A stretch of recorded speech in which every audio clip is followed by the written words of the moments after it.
Hi, and thanks for joining Chasing Energy. I'm your host, Daniel Lucas. Grateful to be with you today. Thank you so much for joining me. I've noticed the podcast growing in different parts of the world, including Romania. Shout out Romania.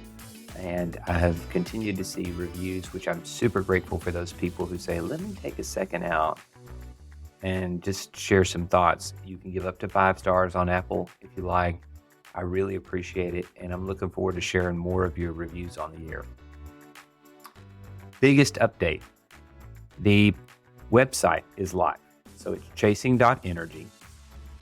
And there you will see all the episodes, the show notes, and as well as have access to the newsletter articles. And you can subscribe to my newsletter, which as of this writing, the first one has not gone out. You have a chance to be on the very first one by going there and registering on the website. Very easy to do. I appreciate it so much. And I look forward to sharing what I'm working on and getting your feedback prior to the episodes.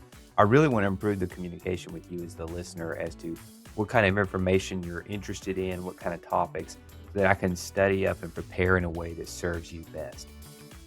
Today's guests are Jake and Richard from USA Medical. They have a TikTok channel. It's all in the show notes. Their TikTok, their Facebook page, and their website are all right here at the very top of the show notes that I put together. Please feel free to give them some love and reach out. I'm going to send them a few clips from this interview.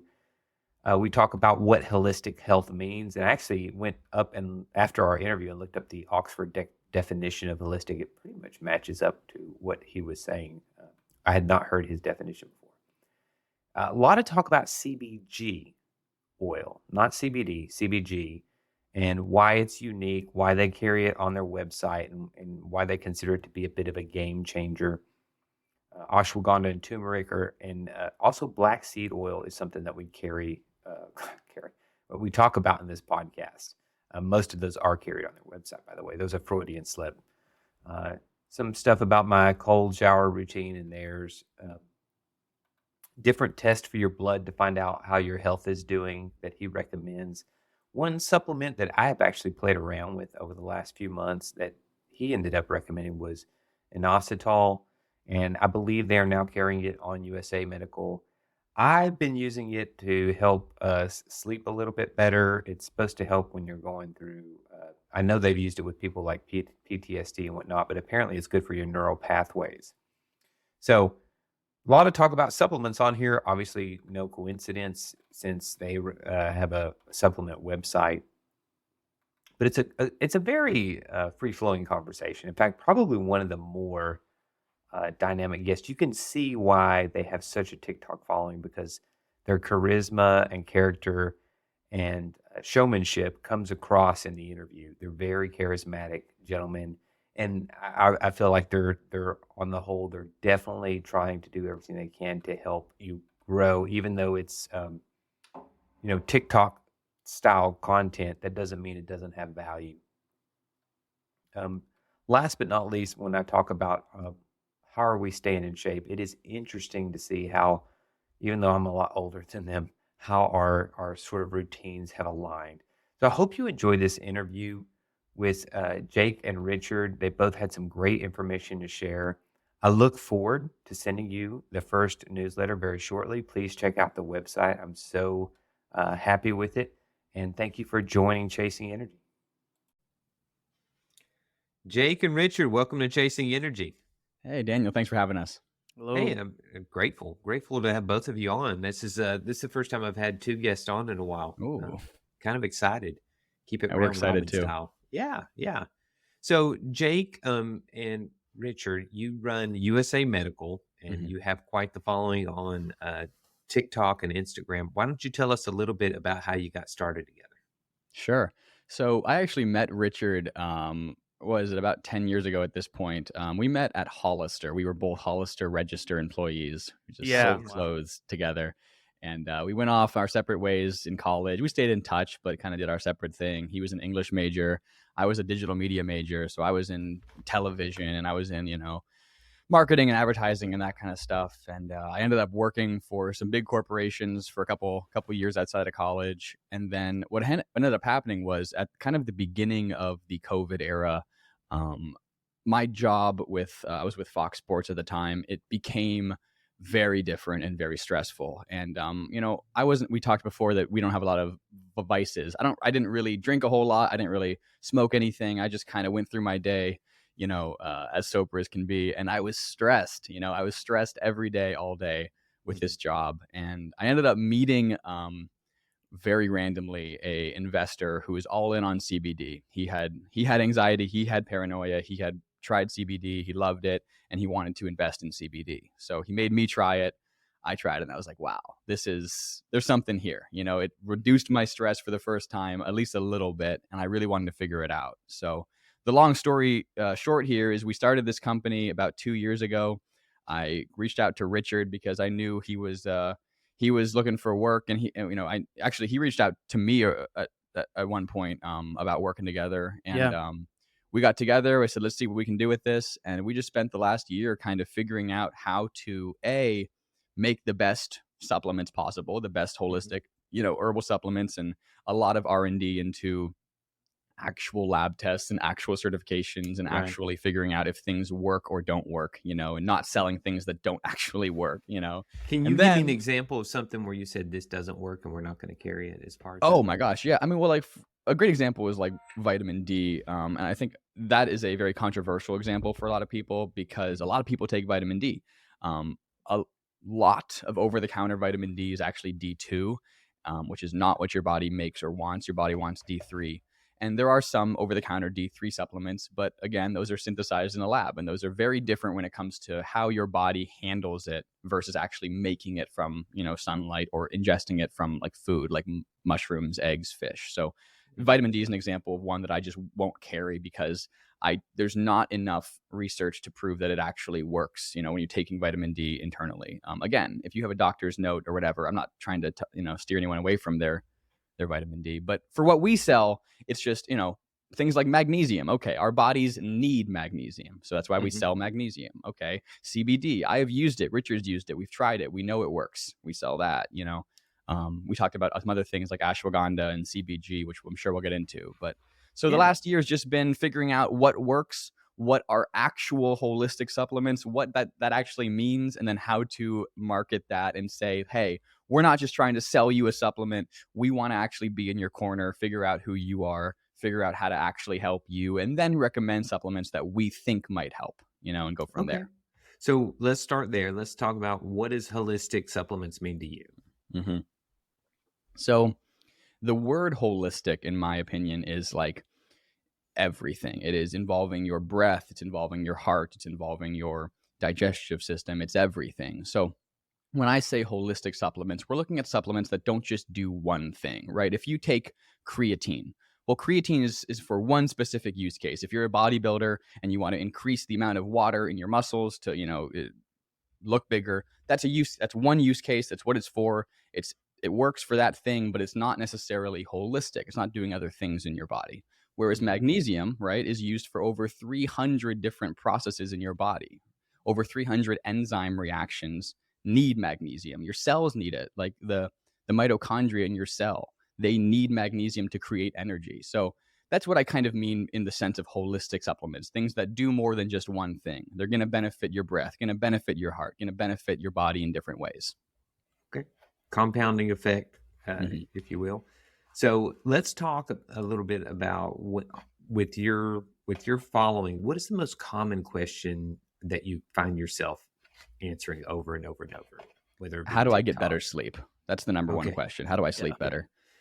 And do you fault or say that stress is generally the issue with sleep, or how do you start with dissecting that? How do you start with dissecting? That's a good question. A lot of people do suffer from stress and anxiety, and that does play a role into sleep health for sure. But sleep is so complex, especially today. We have way more lights. We have blue light all over the place. We have more noise. We have more stress and anxiety. We have more caffeine. We have more sugary foods. It's like all these things do play into sleep health. So what I tell everybody to start with is you need a routine. Your bodies need routines. Our bodies love routines, right? The more we can be on a routine, the more happy our body is. So the first thing you got to do is just decide an hour window that you're going to go to bed every night. That is so important for your sleep health, and it can be I don't care, right? If you are a night owl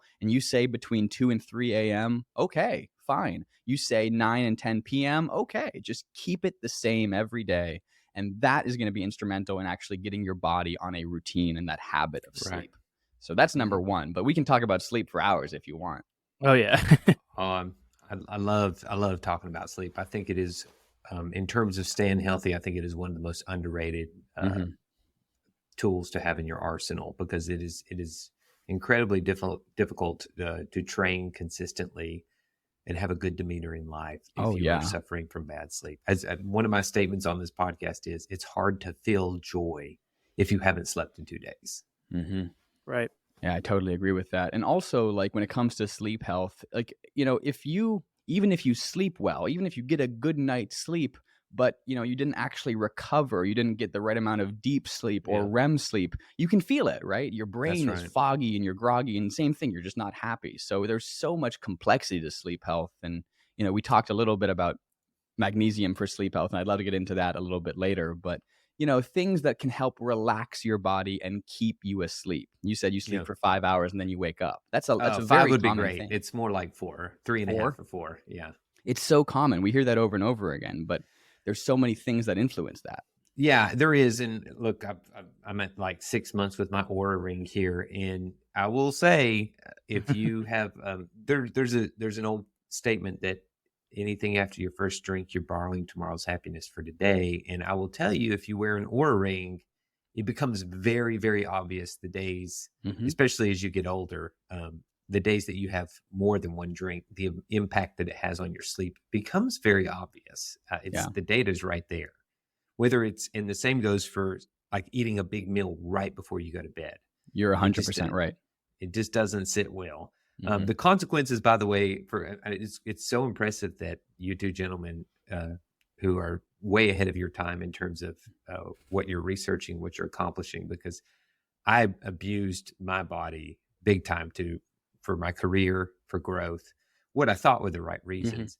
And I definitely burnt the candle at both ends for many years. But the consequences now have become so much more obvious to me when I don't have a good night's sleep. And you talk about having that designated hour, for example. I remember in my 20s, I didn't, as long as I got near a bed, it just was boom. I was fine. Right. It was just a question of if I could get enough time. Now I have to have a transition time to get ready for bed, get my mind to slow down. No more social media, whatever.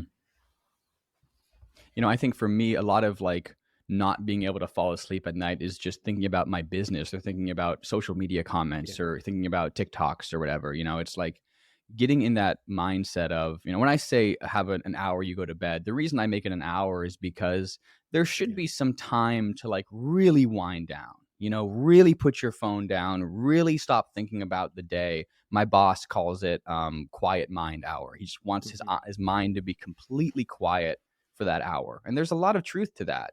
Turning your mind off before bed is so powerful. It's really impressive. I was one of the early Tim Ferriss fans when he first had that first book, and his message on social media is very stark from what you see from a lot of other people, which is he does not have any social media apps on his phone. He refuses to put an email client on there. He has to go through a browser to check his email. And it's interesting to see how someone who is so powerful of an influencer has said, look, I'm not more powerful than the desire to just click, click, click, click, click.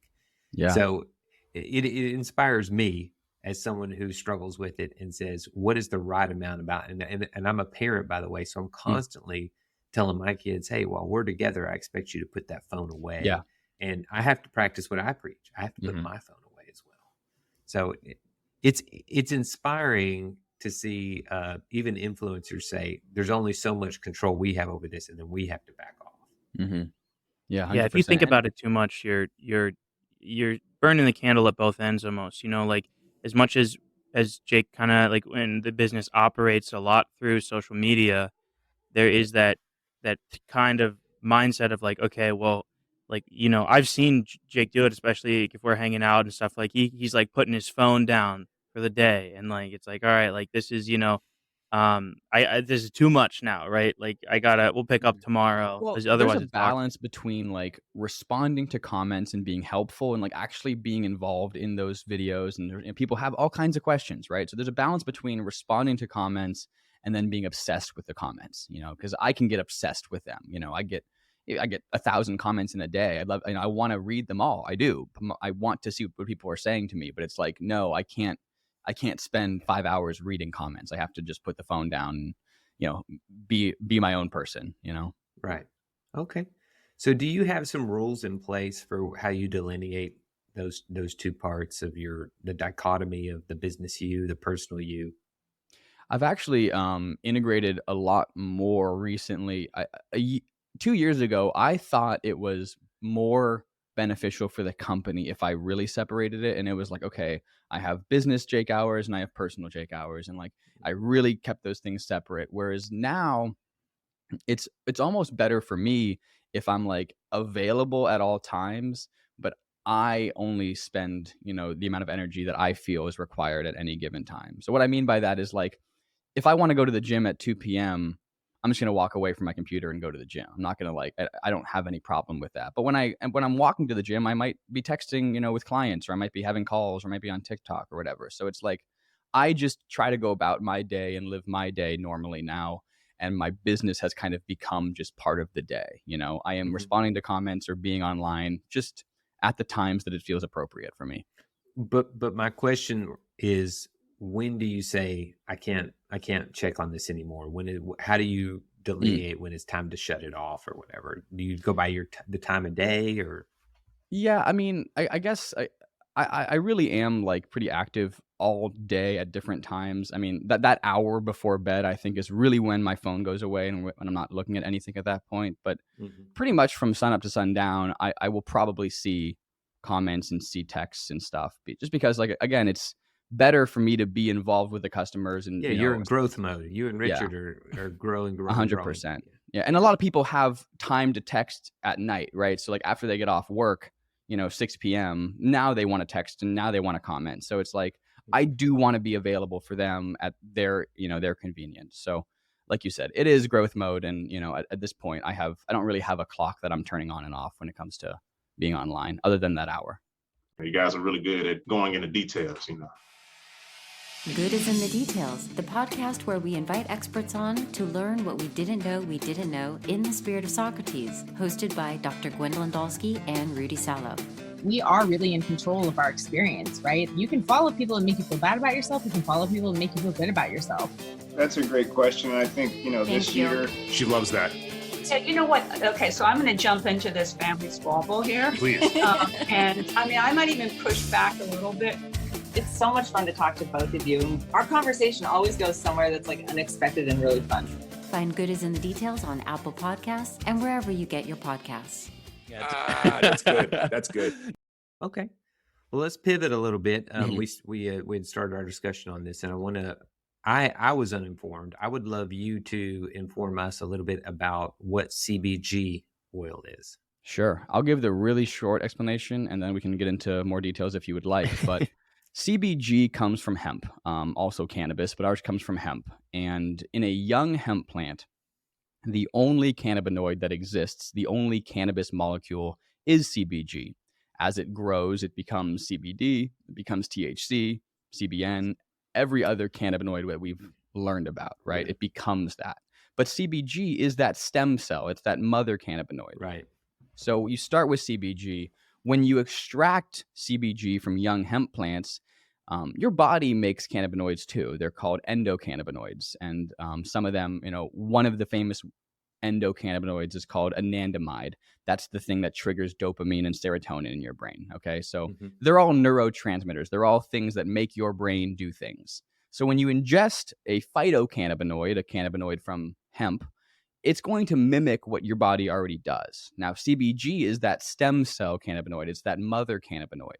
So CBG does a lot of things in your body that other cannabinoids don't do, just because it is the number one. It's the first cannabinoid. And some of those things are reduce inflammation, reduce pain, help with brain fog, that kind of stuff. Do you take it at a different time of day than you would CBD? Definitely. Yeah. I tell everyone to take it either in the morning or like early afternoon, kind of when if you feel like you have some brain fog or some, you're low energy or you're tense, that's a good time to take it. Whereas CBD is much more of that relaxing, sedative evening effect. Understood. I'm glad you delineated that. So when you kind of spelled that out for me, there was two things I thought of. One was the umbilical process, where they get the stem cells from umbilical, but also like colostrum, right? Where it's the first milk after they've had a baby that has all these super, super powerful nutrients and whatnot. So that actually makes a lot more sense, the way that you were good. Initially, you were telling me it was like the stem cell of CBD, and now it kind of makes sense. Good. Yeah.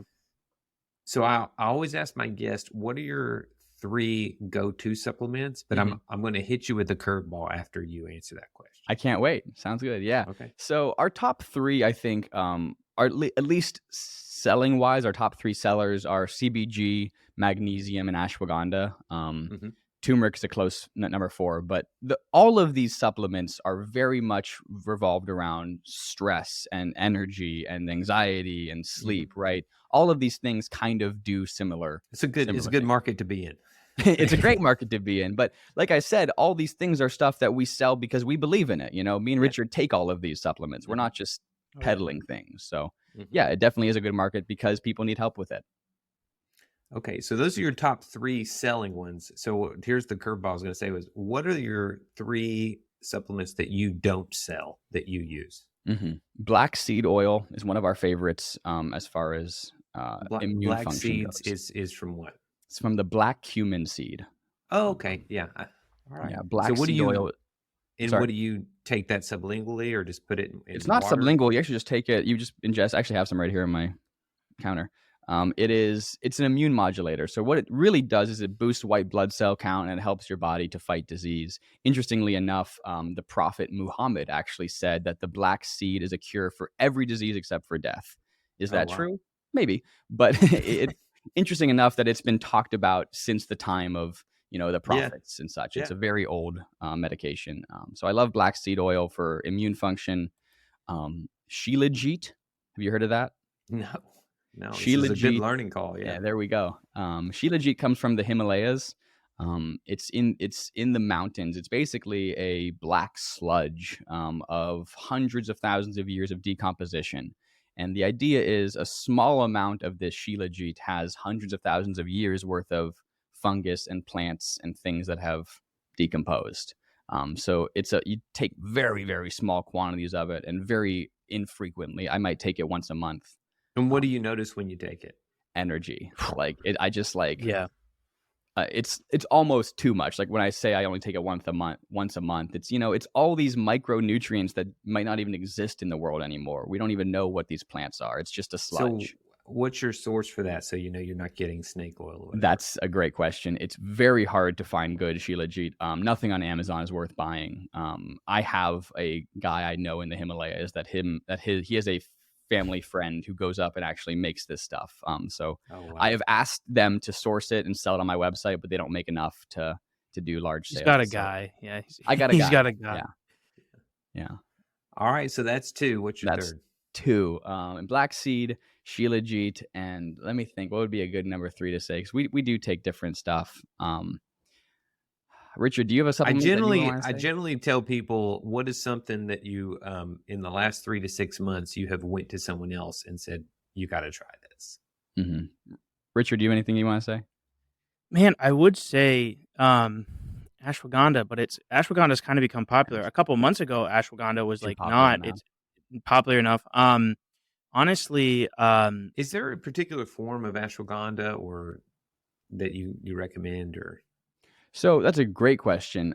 In general, anything that's like a powder or a capsule is going to be a better form than a hard pressed tablet or a gummy. I know you mentioned gummies earlier, just because just because the science of it is the more you heat something, the more you process something, the That's right. less Yeah. efficacy it has, right? The less efficient it isn't. So in general, capsules and powder are better. But there's a company that we work with called KSM. They're kind of the primo ashwagandha company in India. So we work with them and we source with them. So everything that we sell comes from kind of the premier ashwagandha league.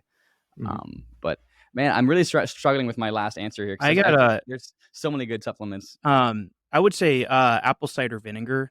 That's a good Okay. one. In the I morning love or? apple cider vinegar. I take a shot at least once a week. My mom actually put me on to apple cider vinegar, and when you take it, I mean, it doesn't taste the best, but you just feel kind of this rush of like yeah, like that felt like a good thing to take, and you feel good for the rest of the day. I don't know the science, truly a lot of the science behind it, but It just feels apple cider good. vinegar, is great. Yeah, you feel good. Yeah, and it's one of there's very little downsides to it. Yeah. I the way you were describing it, Richard, I do cold showers in the morning, and it's basically turned winter here lately, and that's how I feel when I get out of my cold shower. I'm like, okay, I took a cold I'm shower now- this morning. even if I had a bad night's sleep, when I get out, I go, There you go. okay, I am, at least for the next hour or two, I am invigorated. So, Do you start warm or do you start cold? I start cold, leave You're it cold. insane. I couldn't do it. No, and That's- it's funny you asked that, Jake. Sometimes I'll even, out of habit, start the shower and stick my hand in to feel the water, and I go, "Why am I feeling the water? Of It's course cold. You know it's like, cold. What Yeah. am I waiting for? Just go." That's awesome. I am not that Uh, hardcore. I do a 2-minute cold shower, but at the end of my like warm shower in the morning. So I do like 5 minutes warm. Okay, yeah. Well, I have a series of things that I do when I get in where I go, okay, now you have to take like 10 slow breaths, and I don't know if that just spreads it out to the point, but it becomes to where I go through the routine of breathing and whatnot that I get used to it by the time I hit 2 or 3 minutes. And Wow. I just kind of move on. That's cool. I will tell you, you guys can see my head is shaved. Cold water on your head is by far the most shocking part of the body when that cold water hits. It's like my head and ears soak are like, okay. And I actually heard on Huberman, you can't get used to going into cold water. Like you will always, no matter how long you've been going into cold water, you'll always have that effect where you like I can they attest say- to that for sure, because I swam for years and years and years. I swam competitively, and I don't care how many times I jumped into that pool. It was cold every single time. So, I was a triathlete for several years there, Richard, and I can tell you, when I was a trail runner, I was just telling someone yesterday about this. I was the guy who, on the really cold mornings, would just put on gloves, because my rule was once I get out of the car, if all I got on is my gloves, I got to run fast or I got to get back in the car. That's awesome. There really isn't a choice. Mhm. And now, if I wasn't a fast runner, that would be a problem because you have to get hot enough to sort of offset the cold. But I was fast enough to make up for it at the time. So That's awesome. Well, this is great feedback, guys. I appreciate you sharing your insights on the supplements. Very, very down to earth. One that I've heard surprisingly commonly lately is organ meats, the powdered freeze dry organ meats. I have just started on that. I have no feedback yet. So yeah. All right. Have you seen like what's his name? Liver King. Liver King. Have you seen that guy? I have heard of the Liver King. I wasn't sure if that was just like a catchy name or what. No, I he's think pretty he's real. really doing it.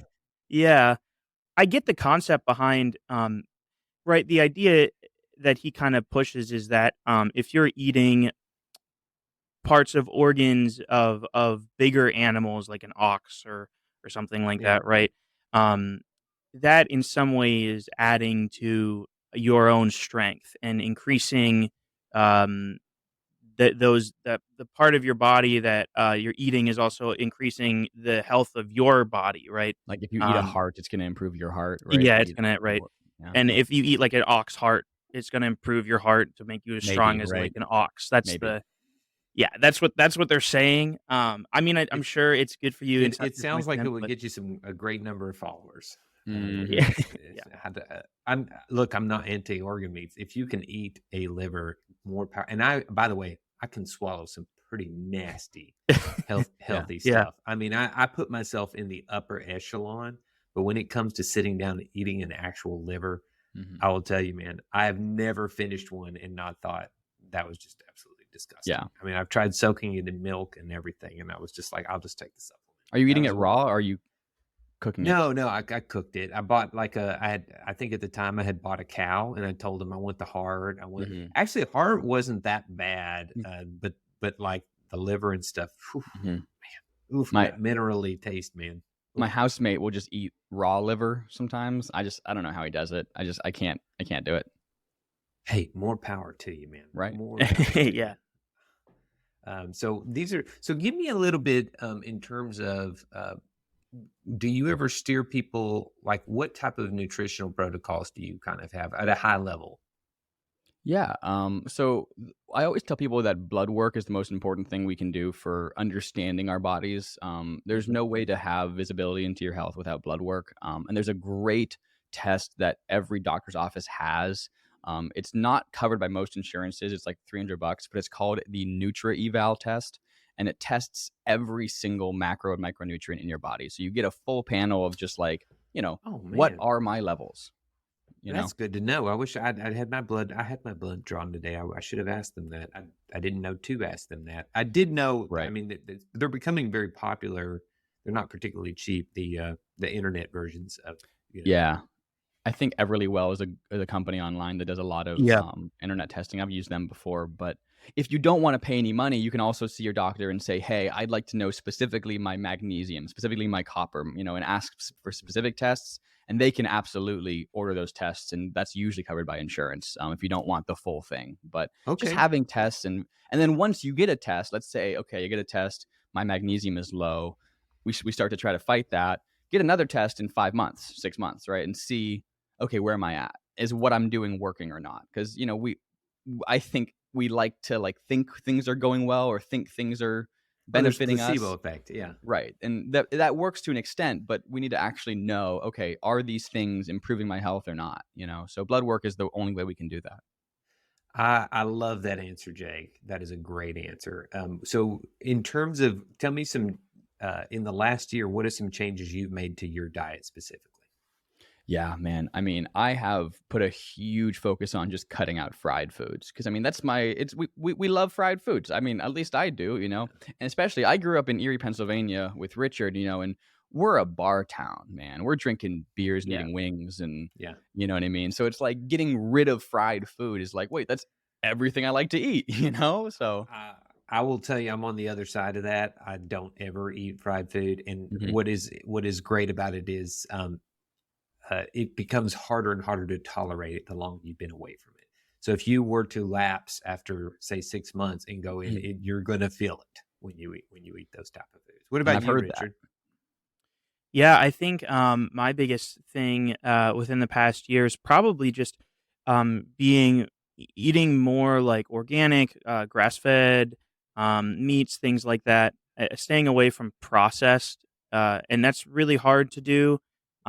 But just trying to incorporate more like farm fresh eggs is like I eat Yeah. eggs every day. I make sure like Mhm. they're farm fresh, like they haven't gone through any kind of Yeah. proprietary. Same with meat. Same with and when I go out and eat, I try and just order a little bit healthier. Obviously, coming out of like Jake said, Erie, Pennsylvania is a huge like bar and beer town, right? So you're just eating junk food all the time, and then It's also really getting away crazy from when snacking. I don't Mhm. snack. I try not to snack anymore at all. When I go home to visit, if I see Richard or I go home to visit family, I eat out a lot. I live in Los Angeles, but a lot of what I eat is I go to a Thai restaurant and I get steak I was and going to say it's not hard to eat clean in Los no, Angeles. it's What very I would easy. tell you is it's hard to eat a lot of food in Los Angeles because Yeah, the portions are super small. yeah. But in general, pretty clean. And I don't even recognize that, right? I'm just eating. It's fine. It's fine. I go home. We go to a restaurant in Erie and I feel sick that night. It's like, wait a second. I ordered the same thing I always Yeah. order. What happened? Well, it was cooked in Yeah. seed oils and it was not it was farm raised and it's all this crap, right? So Mhm.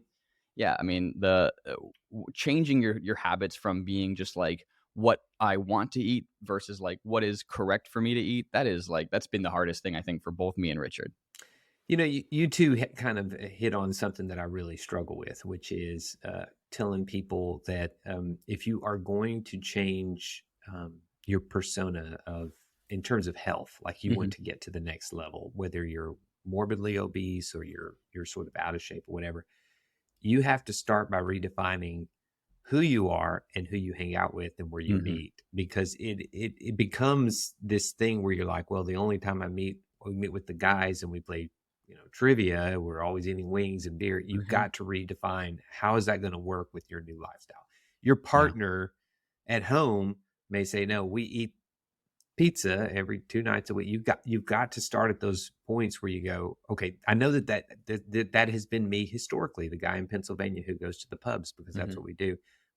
But now I have to define who Jake is tomorrow, and this can't be part of that. Or maybe it's the exception when you're visiting home or whatever. I try not to deal with extremes here, but it is a difficult thing, man, especially for people that have known you a long time and you go, yeah, I don't eat that anymore, or I don't enjoy eating that.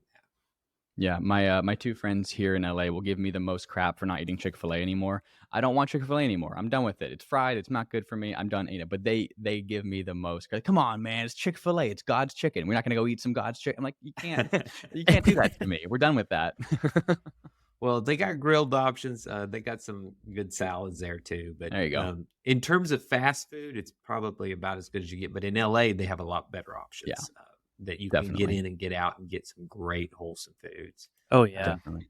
When you're in the airports, I had a call with someone the other day who was traveling and on the podcast, and they said that's my time to fast. They're like, when I'm going through airports, that's when I fast. Yeah.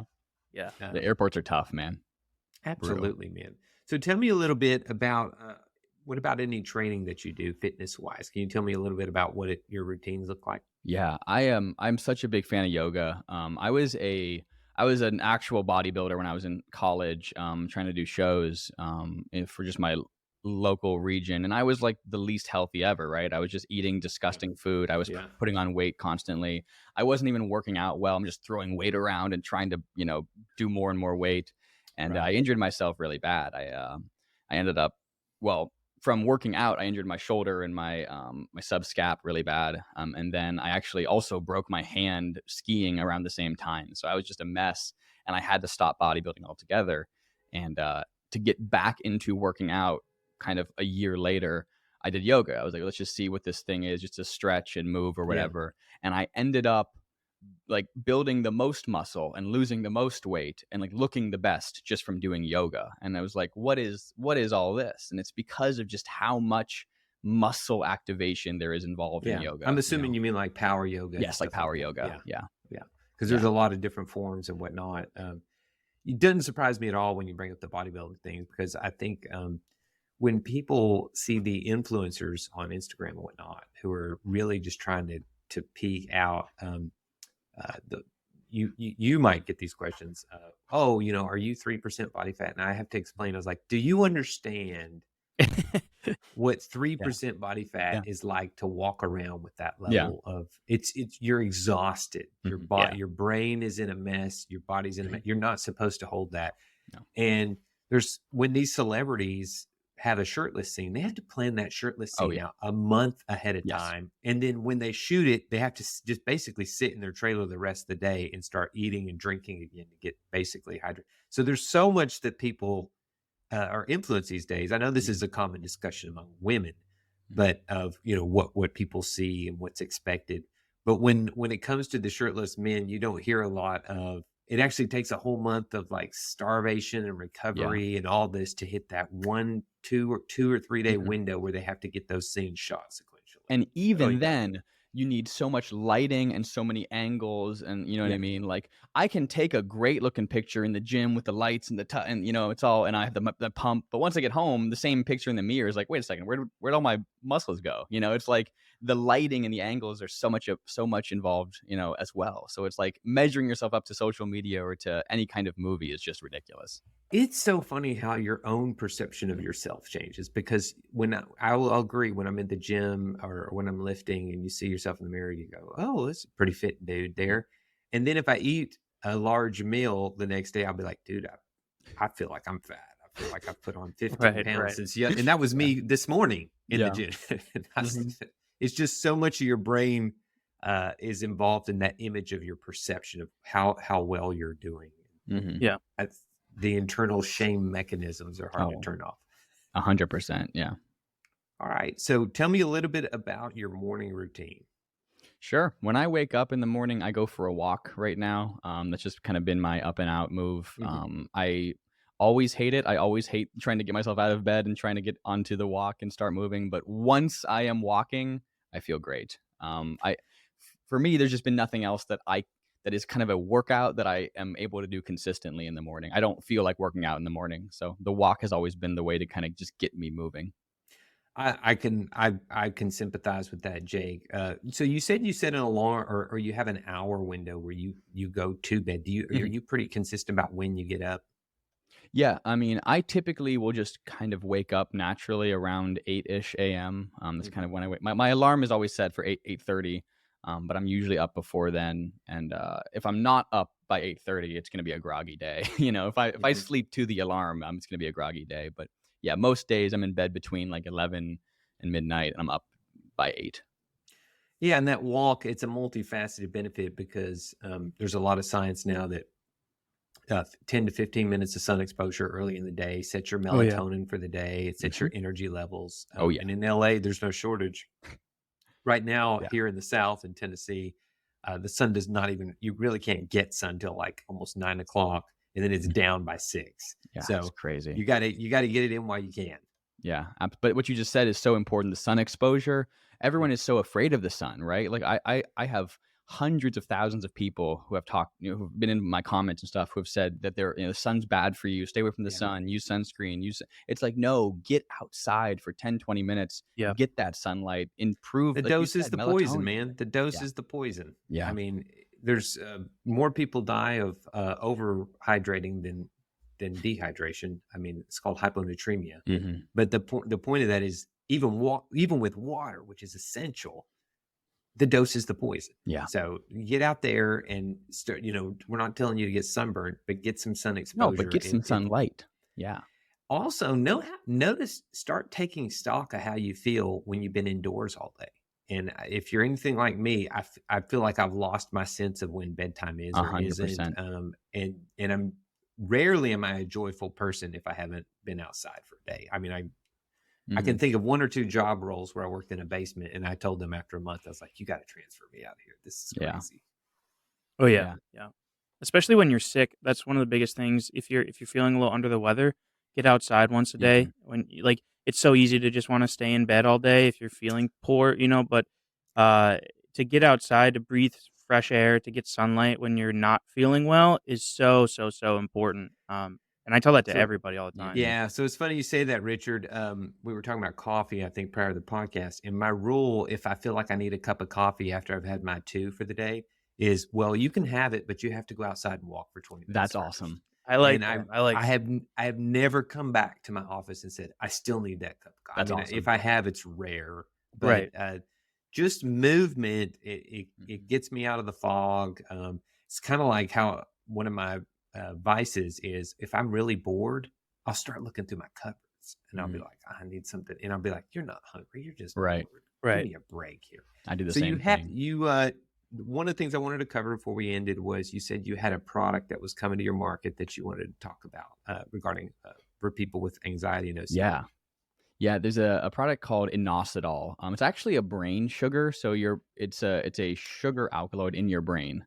And taking more of inositol is going to improve your neurological function, right? Those neuro pathways. I see that you've probably heard of it. I do. I actually do take this. Yeah. Do you really? And what I will say is, if you mix that in some water with, it's not a substitute for glycinate, but some of the other magnesiums, man, it tastes like a sweet lemonade if you mix those two together. But by all means, I'm sorry, keep going.